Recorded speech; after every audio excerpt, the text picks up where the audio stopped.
De nueva cuenta al abogado Juan Francisco Torres Landa, y el día de hoy vamos a platicar sobre asuntos en materia económica. ¿Qué tanto avance ha tenido el gobierno federal, nuestras autoridades en la cuestión económica? Y bueno, yo voy a platicar con el abogado porque tiene bastante experiencia en derecho mercantil.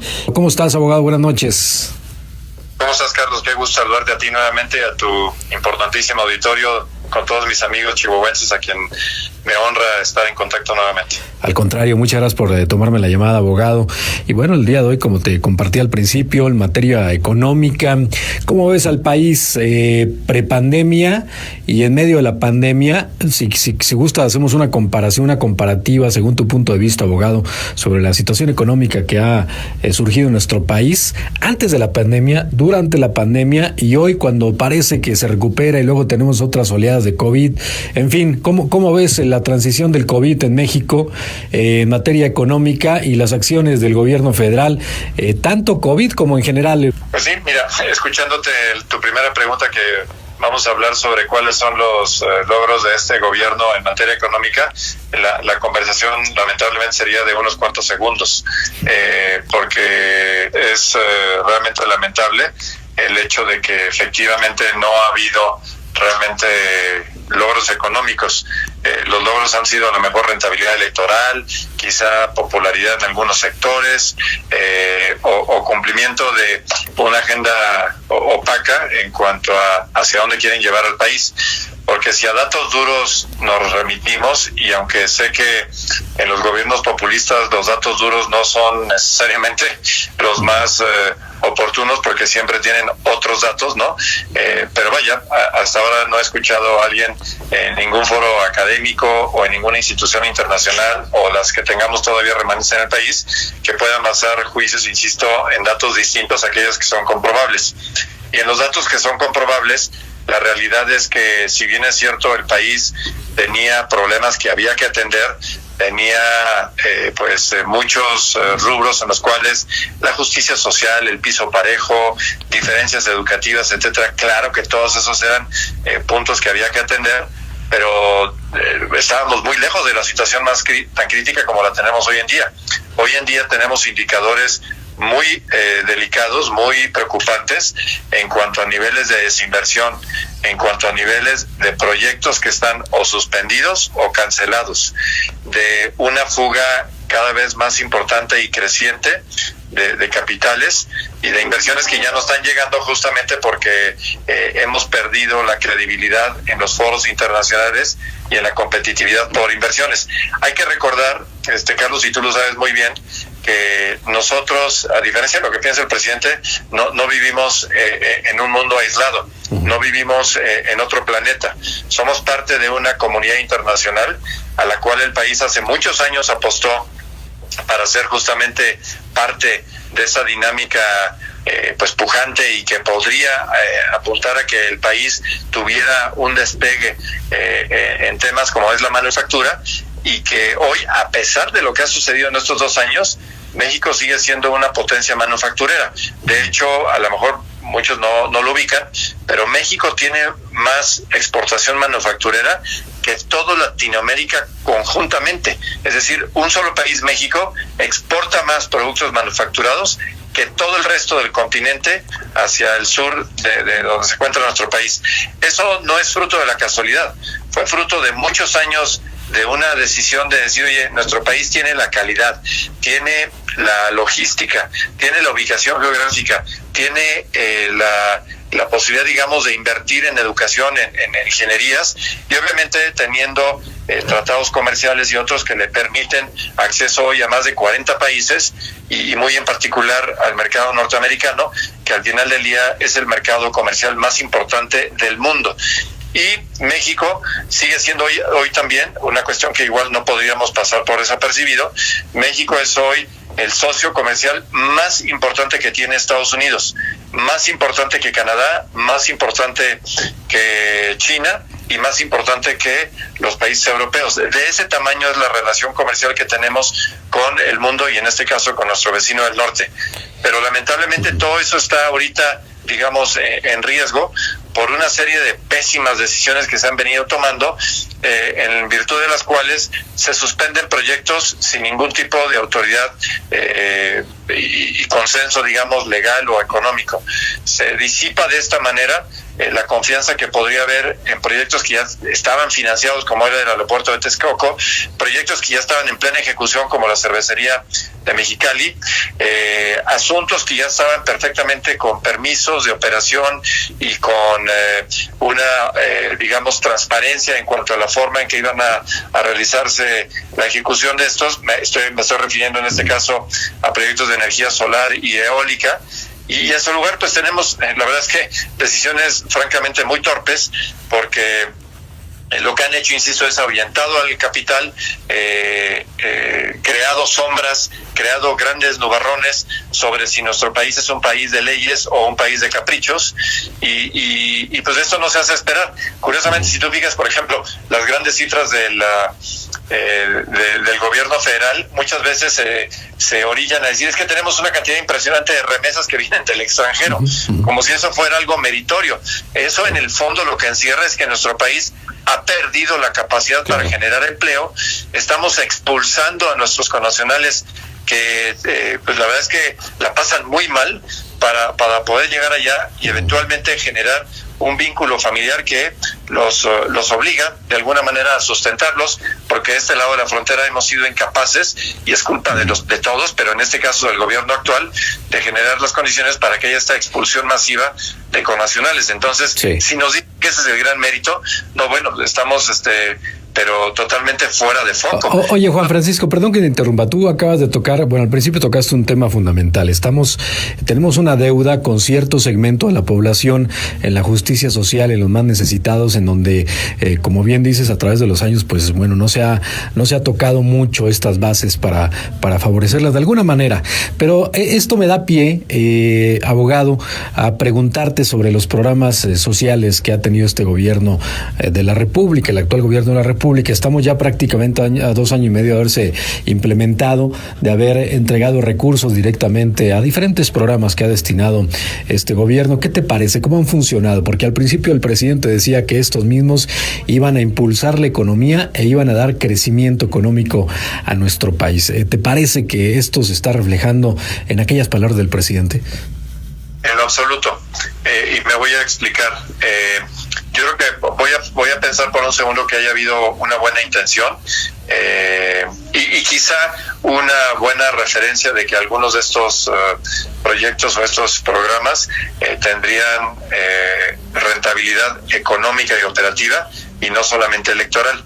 Pero basado, digamos, ya en una evaluación, porque esto no empezó hace un par de meses, ya como sea llevamos pues más de 2 años y se puede tener, digamos, una ventana donde puedes revisar efectivamente el número de recursos erogados y los resultados que esto trae aparejado.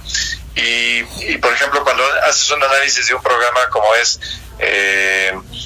Jóvenes Construyendo el Futuro, te das cuenta, y esto ya está documentado, de que la posibilidad de que los jóvenes encuentren a través de estas vías fuentes de trabajo permanentes, capacitación acreditable y últimamente una entrada, digamos, a la economía y ser personas económicamente activas con una vía, digamos, de desarrollo y de permanencia, es totalmente falaz. Menos del 10% de los jóvenes que han sido parte de este proyecto han encontrado un empleo, y la gran mayoría de esos dimite o abandona a los pocos meses.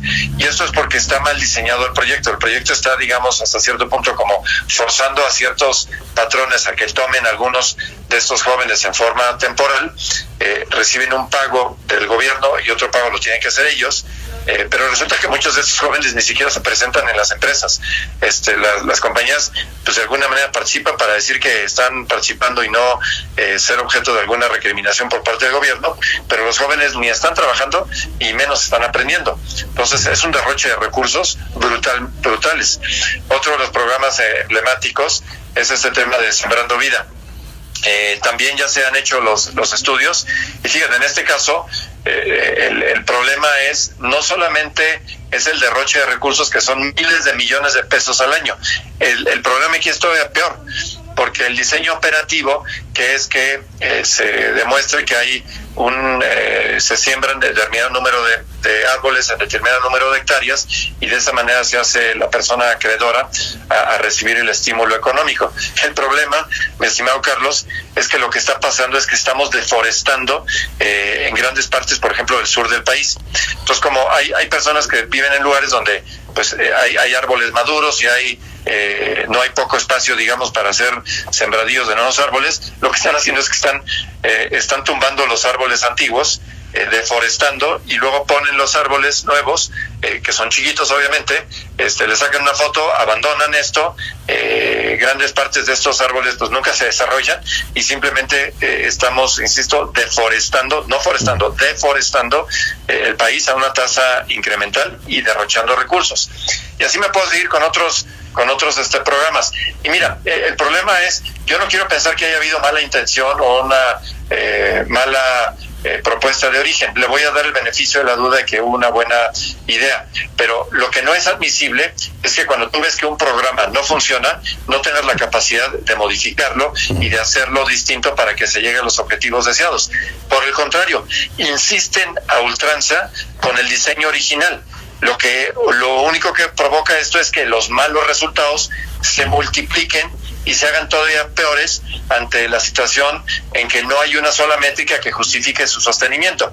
Ahora dijeras, bueno, vivimos en Suiza y pues no tenemos problemas que atender, y estas son cuestiones accesorias, y pues mira, no importa tanto si nos equivocamos, al rato nos fijamos cómo enderezar la ruta, pero no, estamos en medio de la triple crisis más importante en materia sanitaria, económica y de inseguridad, y estamos tirando el dinero en esto. Es criminal el que no haya un señalamiento más puntual para que el gobierno diga: alto, teníamos un diseño, teníamos resultados, no se están logrando las cosas, por lo tanto tengo que cambiar el diseño para que los resultados que originalmente teníamos previstos se lleven a cabo. Pero eso no es posible, uno, por la testarudez del presidente; dos, porque las personas que estaban a cargo de muchos de estos programas en su diseño y ejecución los corrieron. Las personas que realmente sabían cómo operar este tipo de cuestiones los quitaron, porque las capacidades de gestión del gobierno se han visto diezmadas, porque el austericidio ha hecho que el gobierno no tenga ni las personas, ni los instrumentos, ni las mediciones para saber qué es lo que está sucediendo. Entonces, vivimos una época en que la ideología controla todo, los resultados no son relevantes y las mediciones son inexistentes, mi estimado Carlos. Oye, Juan Francisco, tú como abogado, pues sabes que estar apegado a derecho es fundamental, y si hay algo que nos han expresado los inversionistas nacionales y extranjeros, es dos temas para poder invertir en un lugar. El primero es el Estado de Derecho, y el segundo es la cuestión de la seguridad pública, que el lugar se encuentre bien en seguridad pública. El primero, Estado de Derecho, tú como abogado, ¿cómo ves esto en nuestro país para la inversión privada, Juan?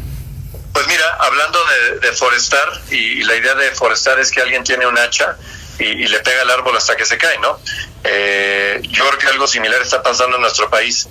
Tenemos autoridades encabezadas por el presidente que tienen un hacha y que le están pegando todos los días, empezando temprano por la mañana, a justamente eliminar las raíces, el tronco, las ramas que sostienen a nuestro Estado de Derecho, a base de decisiones iracundas, a base de opciones que no responden a mejores prácticas internacionales, a base de alguna manera ignorar la división de poderes, o peor aún, tratar de concentrarlos en esa misma persona. Y aquí tengo que decirte que un ejemplo que ahorita está, no es que sea de moda, es que nos tiene sumamente preocupado, es la reforma a la Ley Orgánica del Poder Judicial de la Federación, y concretamente el artículo 13º transitorio, por el que se pretende o se aprobó inicialmente la extensión del plazo de permanencia del presidente de la Corte y el presidente y otros miembros del Consejo de la Judicatura. Esto que parecería ser o se maneja como si fuera una cuestión accesoria, un tema que no es relevante, porque simplemente se quiere que una persona que goza de la confianza del presidente se encargue de implementar la reforma. Menudo engaño el que esto significa. Uno, la Constitución señala exactamente cuáles son los plazos por los cuales estas personas deben permanecer en su sitio, en su puesto. En el caso concreto del presidente de la Corte, el artículo 97 dice claramente, dice 4 años, no dice 4 años y fracción, 4 más 2, 3, no dice... Sí, no es de interpretación. No hay interpretación, Carlos, porque mira, como abogados te podríamos decir, hay normas que son interpretables. Pues mira, dice esto, pero se puede leer de esta otra manera. El 97 está clarísimo, dice 4 años y dice que no se puede reelegir en forma inmediata. Entonces, aquí no cabe duda. La Constitución estableció un régimen porque así lo acordamos los mexicanos. Es la regla de convivencia bajo la cual vivimos todos los mexicanos, toda la Constitución, el artículo 97 incluido. Y en forma inverosímil, el Senado y después la Cámara de Diputados deciden cumplir este capricho del presidente y decidir que aún y a pesar de que inclusive miembros de su propio partido les decían, oigan, señores, esto no jala, esto es en contra de la Constitución, es en contra de nuestro papel como legisladores, caray, es en contra de nuestro más elemental deber como mexicanos. Y eso que te estoy diciendo lo dijo ni más ni menos que Porfirio Muñoz Ledo. Pues a pesar de eso lo aprobaron. ¿Por qué? Pues porque dicen ellos, reproduciendo lo que se dice en las mañanas en Palacio Nacional, que cuando entren en conflicto la justicia y el derecho, va primero la justicia.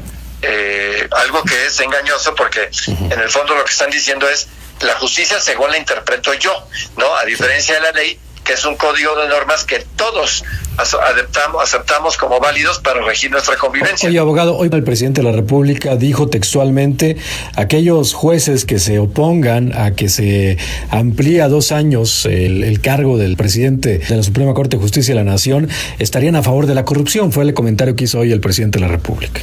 Sí, y es parte de esta misma maniobra de intimidar, de alguna manera de atacar cualquier fenómeno de disidencia, incluyendo en temas técnicos o en este caso jurídicos, cuando lo que está haciendo el presidente es cada vez más invadiendo la esfera de otros poderes. Está claro, insisto, que el poder legislativo lo tiene en la bolsa.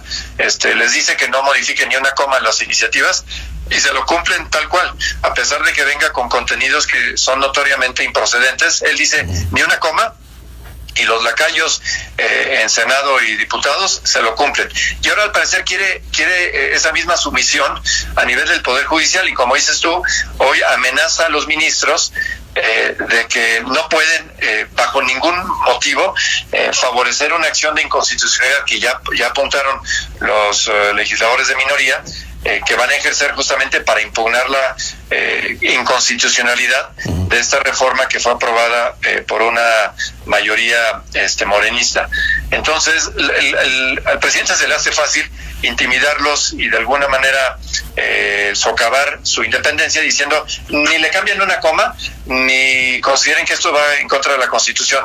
Esto, insisto, en el fondo lo que encierra es un desprecio por la independencia del Poder Judicial y lamentablemente una forma absurda de cómo tratar de sostener que ellos no tienen criterio, que el presidente lo decide todo en el país y que por lo mismo, pues ya que se ahorren el trámite, ¿no? Oye, Juan Francisco, quiero preguntarte algo, porque este fin de semana circuló una carta que hizo el propio presidente Saldívar y prácticamente dijo que ya el balón está en su cancha y que como estudiosos del derecho pues van a ver en qué procedo, y él no había dicho nada porque era respetuoso del poder legislativo. ¿Qué opinión te da esto? ¿Crees tú que en la Suprema Corte de Justicia de la Nación ya cuando se está analizando el tema se pueda tomar alguna determinación, o ves que esto va a pasar así como lo propone el presidente? Pues mira, espero que el presidente no nos esté anunciando que efectivamente estamos en una situación en la cual hemos perdido ya de plano la independencia de la Corte. Ojalá que no sea ese el caso, porque eso señalaría un antes y un después y el final, digamos, de la vida institucional en nuestro país.